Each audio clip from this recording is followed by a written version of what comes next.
আজকে সপ্তম শ্রেণীর গণিত প্রভা বইয়ের 2 নম্বর অধ্যায়ের কোষে দেখি 2.1 এই অংশটা আজকে আমরা করব। এটা হচ্ছে অনুপাতের অঙ্ক। তো দেখো, যারা এখনো চ্যানেলকে সাবস্ক্রাইব করেনি অবশ্যই সাবস্ক্রাইব করে দিও, আর যারা আগের ভিডিওগুলো দেখোনি তারা প্লেলিস্ট থেকে সেই ভিডিওগুলোকে দেখে নিতে পারো। তো প্রথম অঙ্ক কি বলেছে দেখো, 1 কিগ্রা চালের দাম 40 টাকা ও 1 কিগ্রা ডালের দাম 100 টাকা। চাল ও ডালের দামের অনুপাত কত, হিসাব করে দেখি। একই ধরনের জিনিস থাকলে তাদেরকে কিন্তু অনুপাত করা যায়। দেখো, এখানেও দাম আছে, এখানেও দাম আছে। তো আমরা সেই দামকে কি করতে পারবো, অনুপাতে প্রকাশ করতে পারবো। কেমন করে অনুপাতে প্রকাশ করি দেখো। তো 1 নম্বর দেখো, তাহলে প্রথমে আমাকে কি বলেছে, চালের দাম। তাহলে আমরা এখানে লিখে দিব চালের দাম। তাহলে এইটাকে প্রথমে ফার্স্ট আমাকে চাল বলেছে, তাই জন্য চালের দাম লিখবো। আর একটা জিনিস বলেছে, সেটা হচ্ছে ডালের দাম বলেছে। তারপর ইস্টু, এইটা হচ্ছে অনুপাত। আমরা যে ইস্টু বলি এটাকে হচ্ছে অনুপাত। ডালের হচ্ছে দাম। তো চাল কত বলেছে, চালের দাম বলেছে 40 টাকা। তাহলে আমি এখানে 40 লিখলাম। ইস্টু ডাল কত, ডাল হচ্ছে 100 টাকা। তো এই 0 0 কেটে গেল, 2 দিয়ে কাটো, তাহলে 2 দুগুণি 4, 5 দুগুণি হচ্ছে 10। তাহলে কিন্তু আমরা দুটো দামের অনুপাত পেয়ে গেলাম কত না, 2:5। এবার দেখো 2 নম্বর প্রশ্ন কি বলেছে। 2 নম্বর প্রশ্ন একটি ছবি দিয়ে দিয়েছে তোমাদেরকে, দেখো। তো এই ছবি যে কোণগুলো রয়েছে সেই কোণগুলোর অনুপাত দেখো। ফার্স্ট কি আছে, এ কোণ। এতে কত আছে দেখো, মিডিলে যেটা থাকে সেই কোণটাকে আমাকে বের করতে হয়। মিডিলে কি আছে, মিডিলে আছে তোমার 60 ডিগ্রি, তাহলে এইটা কিন্তু 60 ডিগ্রি হবে। H two A B C, তাহলে মিডিলে আছে বি, বিতে কত ডিগ্রি আছে 50, তাহলে 50 ডিগ্রি হবে। এ সি বি, সিতে কত আছে 70, তাহলে এখানে আমরা 70 লিখলাম। এই শূন্যগুলোকে যদি আমরা কেটে দিই তাহলে 6:5 হচ্ছে 7 হবে। এইভাবে কিন্তু আমরা অনুপাতটাকে বের করতে পারি। তো এবারে দেখো 3 নম্বর। 3 নম্বর কি বলেছে, 3 নম্বর বলেছে একটি পেন্সিলের দাম 3 টাকা, আর একটি পেন্সিলের দাম 3 টাকা, একটি লজেন্সের দাম 50 পয়সা। একটি পেন্সিল ও একটি লজেন্সের দামের অনুপাত হিসাব করে দেখি। দেখো, একটা টাকাতে আছে আর একটা পয়সা আছে, তাহলে কিন্তু তাদের অনুপাত হবে না। তাহলে অনুপাত করতে গেলে হয় একে পয়সা করে নিতে হবে, নয় একে টাকা করতে হয়। দুটোই টাকা নাহলে দুটোই পয়সা আমাকে হতে হবে। তাহলে আমাকে কিসের অনুপাত বের করতে বলেছে, একটা হচ্ছে পেন্সিল আর একটা হচ্ছে লজেন্স। তাহলে এই অঙ্কগুলো কিন্তু খুবই সহজে করা যায়। হ্যাঁ, এগুলো যদি একটুখানি বোঝো মন দিয়ে তাহলে অসুবিধা হবে না। আর প্রথমে যদি তোমরা না বোঝো, খালি মুখস্থ করে চলে যাও, তাহলে কিন্তু পরের অঙ্কগুলোতে অসুবিধা হবে। তাহলে পেন্সিলের দাম কত আছে দেখো, তাহলে এখানে পেলাম হচ্ছে পেন্সিলের দাম। আর আরেকটা রয়েছে কি, আর একটা রয়েছে হচ্ছে লজেন্সের দাম। তাহলে আমি এখানে লিখলাম হচ্ছে লজেন্সের দাম। তো পেন্সিলের দাম কত বলেছে, পেন্সিলের দাম প্রথমে বলেছিল 3 টাকা, আমরা সেটাকেই লিখছি। আর লজেন্সের দাম কত বলেছে 50 পয়সা, আমরা 50 পয়সাই লিখবো। তাহলে 3 টাকাকে যদি আমরা পয়সা করি তাহলে কত হবে না, 300 পয়সা হবে। তাহলে এটাও 50 পয়সা হয়ে গেল, আর এখানে 50 পয়সা। তাহলে এবার এদের মধ্যে কিন্তু অনুপাত করা যাবে, এদের মধ্যে কাটাকাটি করে নিচ্ছি। এবার 5 দিয়ে যদি কাটি, 5 6 30, 5 অক্ষে 5, তাহলে 6:5 হয়ে যাবে। এবারে দেখো 4 নম্বর প্রশ্ন কি বলেছে। 4 নম্বর প্রশ্ন বলেছে একটি আধুলি, একটি 1 টাকা, একটি 2 টাকার মুদ্রার মূল্যের অনুপাত বের করো। আমি আগেই বলে দিয়েছি যে দেখো, পয়সা টাকার মধ্যে হবে না, সবগুলোকে হয় পয়সা করে নাও, সবগুলোকে টাকা করে দাও, তারপরে তাদের অনুপাত বের করবো। আধুলি মানে 50 পয়সা, 1 টাকা মানে 100 পয়সা, 2 টাকা মানে 200 পয়সা ধরে আমরা অঙ্কটাকে করি। তাহলে 4 নম্বর অঙ্কটা তাহলে আমরা করছি। তাহলে 4 নম্বর অঙ্কে কি বলেছে, আমাকে আধুলি বলে দিয়েছে। আধুলি মানে কি, আধুলি মানে কিন্তু হচ্ছে 50 পয়সা। আর কি হচ্ছে 1 টাকা, তাহলে 1 টাকা আছে। আর 2 টাকার মধ্যে বলেছে, এখানে হচ্ছে 2 টাকা লিখলাম। তাহলে আধুলি মানে লিখে দিব হচ্ছে 50 পয়সা। 1 টাকা মানে 100 পয়সা, সবাইকে পয়সাই করে নিচ্ছি। 2 টাকা মানে আমরা দেখছি হচ্ছে 2 টাকা মানে হচ্ছে 200 পয়সা। তারপর যদি আমরা এই শূন্যগুলোকে কেটে দিই, দেখো তাহলে কত থাকে, 5 দিয়ে ভাগ করো, 5 ওকে 5, 5 দুগুণি 10, 4 5 20। তাহলে 4 নম্বরের অঙ্কটা আমাদের হয়ে গেল। খুবই সহজ অঙ্কগুলো। এবার দেখো 5 নম্বরের অঙ্ক। 5 নম্বর অঙ্ক কি বলেছে, উমার বয়স 12 বছর 6 মাস, রাতুলের বয়স 12 বছর 4 মাস, নূরজাহানের বয়স 12 বছর হলে তাদের তিনজনের বয়সের অনুপাত বের করো। দেখো এখানে বছর মাস আছে, এখানেও বছর মাস, এখানে বছর, তাহলে সবগুলোকে কি করে নিতে হবে, সবগুলোকে আমাকে মাসে পরিণত করে অঙ্কটাকে করলে ভালো হবে। তাহলে আমরা জানি 1 বছর মানে হচ্ছে 12 মাস, 12 বছর মানে হচ্ছে 144 মাস, আর এই 6 মাসটাকে যোগ করে দাও, তাহলে 150 মাস হবে। এইভাবে আমরা অঙ্কগুলোকে করব। তাহলে 3জন এখানে আছে, তাহলে আমরা সেই 3জনের নাম আমরা লিখে দিই, কি কারা কারা আছে। তাহলে 3জন কে আছে না, উমা আছে, রাতুল আছে, আর নূরজাহান। তাহলে উমার বয়স, প্রত্যেকের বয়সগুলোকে লিখে নিব আগে। তাহলে উমার বয়স ইস্টু হচ্ছে রাতুলের বয়স, রাতুলের বয়স, আর আরেকজন আছে কে, আরেকজন আছে নূরজাহান। তাহলে নূরজাহানের বয়স, নূরজাহানের বয়স। তাহলে দেখো এখানে একটা জিনিস দেখো, উমার বয়স কিন্তু বলে দিয়েছিল 12 বছর 6 মাস। উমার বয়স হচ্ছে 12 বছর 6 মাস। তারপরে হচ্ছে রাতুল, রাতুল কত, 12 বছর 4 মাস। আর আছে নূরজাহান, নূরজাহান হচ্ছে 12 বছর বয়স। তাহলে দেখো এখানে দেখো 12 বছর মানে 144 মাস, আর এখানে 6 মাস ছিল, যোগ করে দিলাম। এখানেও 12 বছর মানে হচ্ছে 144, আর 4 ছিল মানে 148 হবে। 12 বছর মানে হচ্ছে কত, 144 মাস। তাহলে সবাই মাস হয়ে গেল। তাহলে এইটা হচ্ছে 150, এইটা হচ্ছে 148, আর এটা হচ্ছে 144। 2 দিয়ে যদি আমরা ভাগ করি তাহলে 75 দুগুণে এটা, তাহলে 74 হবে। আর এটা 7 দুগুণে 14, 2 দুগুণে 4, তাহলে হচ্ছে 72 হয়ে গেল। তাহলে তাদের বয়সের অনুপাত কত, 75:74:72। এটা হচ্ছে তাদের বয়সের অনুপাত। এবারে দেখো 6 নম্বরের অঙ্কটা কি বলেছে। 6 নম্বর অঙ্ক বলেছে সমকোণী সমদ্বিবাহু ত্রিভুজের কোণগুলির অনুপাত কত। তাহলে আগে আমাকে ছবি এঁকে কিন্তু দেখাতে হবে, তারপরে কোণগুলোর অনুপাত বের করবো, নাহলে কিন্তু অঙ্কটা গন্ডগোল হয়ে যাবে। কারণ অঙ্কটার অনেক ধরনের উত্তর সম্ভব হয়ে থাকে, তোমার ছবির উপর নির্ভর করবে উত্তরটা কি হবে। তাই জন্য ছবিটা কিন্তু মাস্ট, ছবি কিন্তু তোমাকে আঁকতে হবে। একটা সমকোণী ত্রিভুজ, সমকোণী সমদ্বিবাহু, তাহলে একটা কোণ 90 ডিগ্রি হবে, আর দুটো বাহুর দৈর্ঘ্য কিন্তু সমান হবে। তোমরা জানো যে সমকোণী ত্রিভুজের সমকোণে বিপরীত বাহু অতিভুজ, অতিভুজ সবসময় বড় হয়। তাহলে অতিভুজ বড় হলে তাহলে এই বাহুটা আর এই বাহুটা খুব জোর হলে সমান হবে, এই বাহুটা কখনোই সমান হবে না, বড় হবে সবসময়। এটা 90 ডিগ্রি। আর সমদ্বিবাহু হলে এই কোণটা 45 ডিগ্রি হবে, এই কোণটা 45। তোমাকে এবার লিখতে হবে A:B:, অর্থাৎ তোমার নামকরণের উপর নির্ভর করবে তোমার উত্তর। এ তে কত আছে, 45 ডিগ্রি আছে। বি তে কত আছে, 90 আছে। সি তে কত আছে, 45। তাহলে 45-কে 45, 45 দুগুণে 90, 45-কে 45, তাহলে 1:2:1 হবে। দেখো তোমার প্রশ্নের উপর নির্ভর করে উত্তরটা হয় যেহেতু, সেই জন্য আমি বারবার করে বলছি ছবিটা এঁকে কিন্তু অঙ্কটাকে করতে হবে, নাহলে উত্তর কিন্তু চেঞ্জ হবে। অনেক ধরনের উত্তর সম্ভব আছে এখানে। 7 নম্বর দেখো সমবাহু ত্রিভুজের কোণগুলির অনুপাত কত। সমবাহু ত্রিভুজের কোণ মানে আমরা জানি সমবাহু ত্রিভুজের প্রতিটি কোণের মান কিন্তু 60 ডিগ্রি হয়ে থাকে। তাহলে 7 নম্বর অঙ্কটা যদি আমরা করি, একটি সমবাহু ত্রিভুজ যদি আমরা আঁকি, সমবাহু ত্রিভুজের প্রতিটা কোণের মান কত হয়, 60 ডিগ্রি আমি বললাম। তাহলে লিখবো এ বি, এটা হচ্ছে সি। তাহলে কোণ 3টে কোণ আছে, A:B: হচ্ছে সি। সবাই কত ডিগ্রি করে না, 60 ডিগ্রি করে। তাহলে 60 দিয়ে যদি ভাগ করি, 60-কে 60, 60-কে 60, 1:1:1 হবে। তারপরে দেখো 8 নম্বর অঙ্কটা। 8 নম্বর অঙ্ক কি বলেছে, পুলকবাবু ও মানিকবাবুর বয়সের অনুপাত 7:9। মানিকবাবুর বয়স 72 বছর হলে পুলকবাবুর বয়স কত। তাহলে আমাকে এখানে বলে দিয়েছে পুলকবাবু আর মানিকবাবুর বয়স বলে দিয়েছে। তো এই ধরনের অঙ্ক তোমরা 6-এ করেছো দেখবে, অনুপাতের অঙ্ক এই ধরনের ছিল।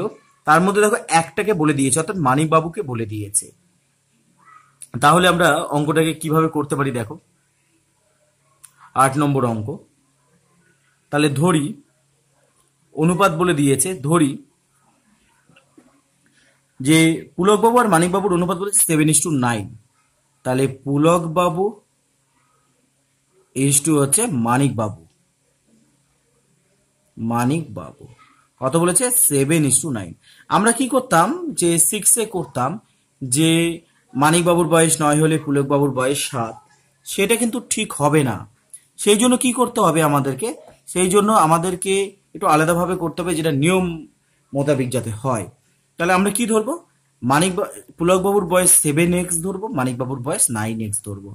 তাহলে ধরি পুলক বাবুর বয়স, পুলক বাবুর বয়স কত বছর, না 7x বছর, এবং মানিক বাবুর বয়স, এবং মানিক বাবুর বয়স 9x বছর, 9x বছর। এই দুটো আমি কিন্তু এখান থেকে ধরে নিলাম। তাহলে দেখো যে মানিকবাবুর বয়স বলে দিয়েছে, তাহলে মানিকবাবুর বয়স 9x হলে পুলকবাবুর বয়স 7x, ঐকিক নিয়মে করব। তাহলে এখানে লিখবো আমরা মানিক বাবুর বয়স 9x বছর হলে পুলকবাবুর বয়স হয়, পুলকবাবুর বয়স কত হচ্ছে, না 7x হচ্ছে, 7x বছর। তাহলে মানিকবাবুর বয়স 1 বছর হলে পুলকবাবুর বয়স কত হবে, 7x বাই হচ্ছে 9x বছর।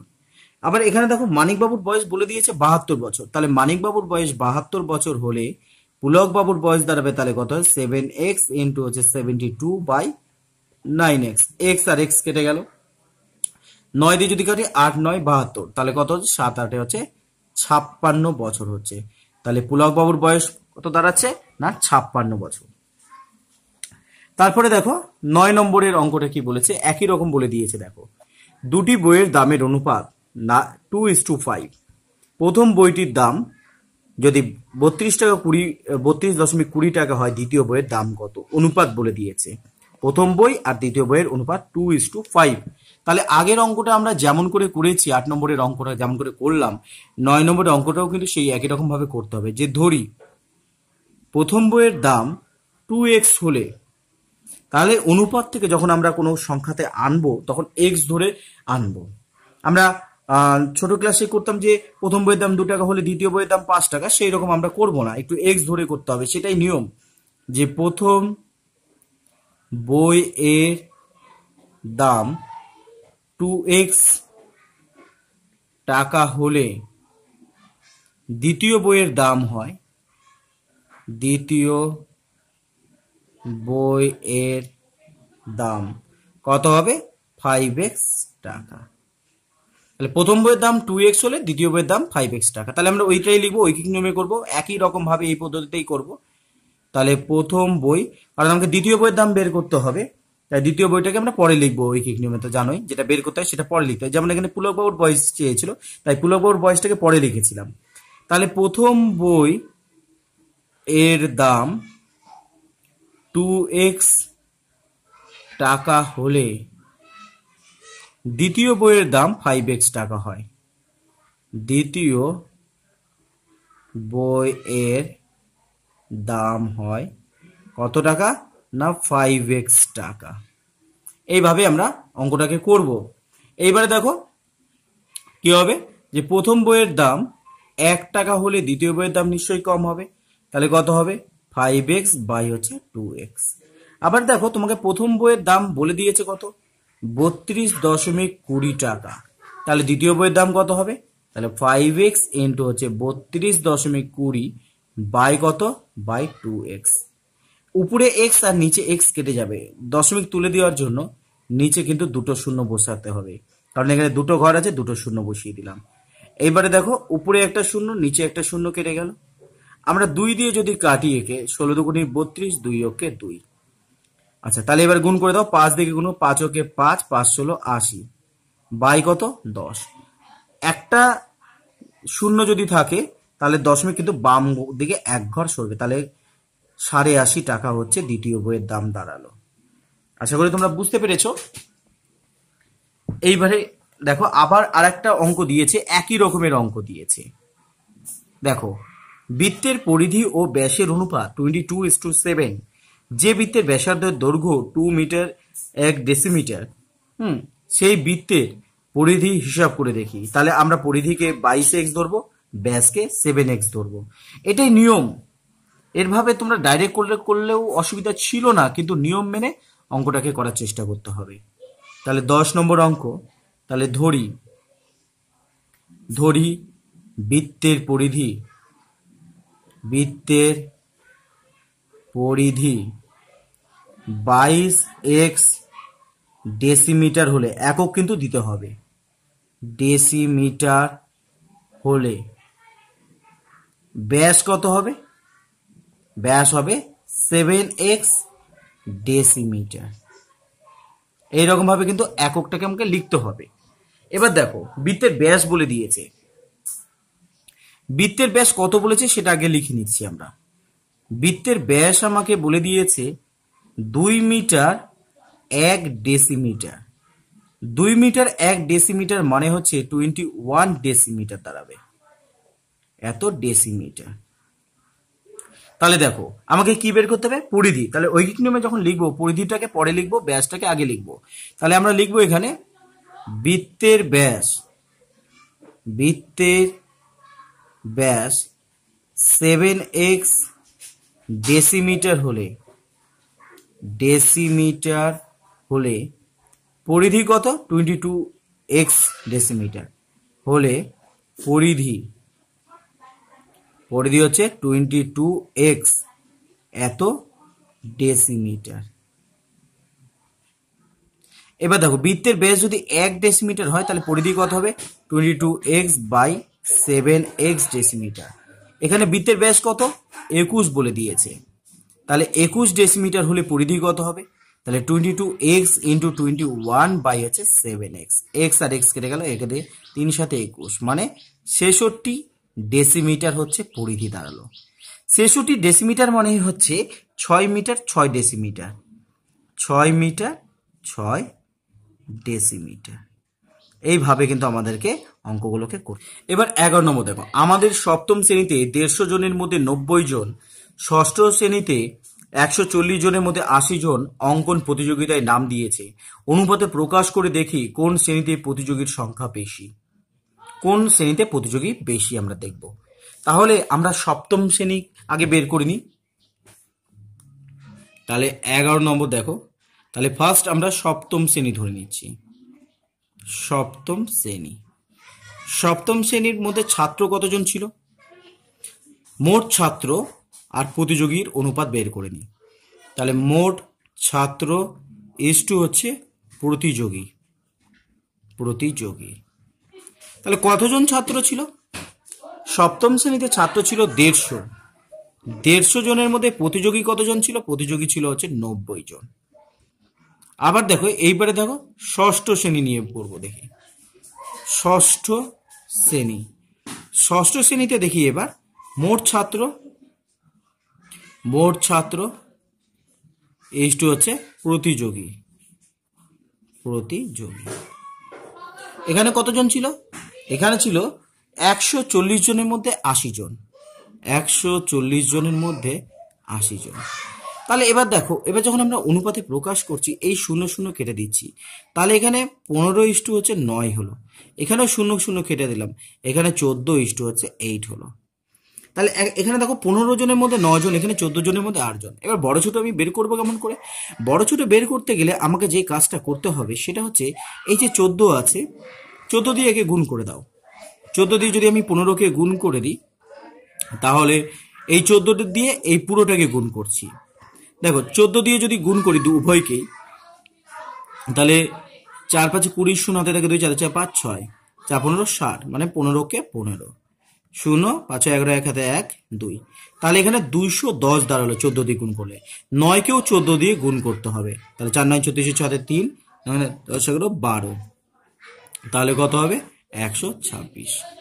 তাহলে এই 14 দিয়ে একে গুণ করলাম, তাহলে এইটা দাঁড়ালো। এবার এই যে 15 আছে, 15 দিয়ে একে পুরোটাকে গুণ করতে হবে।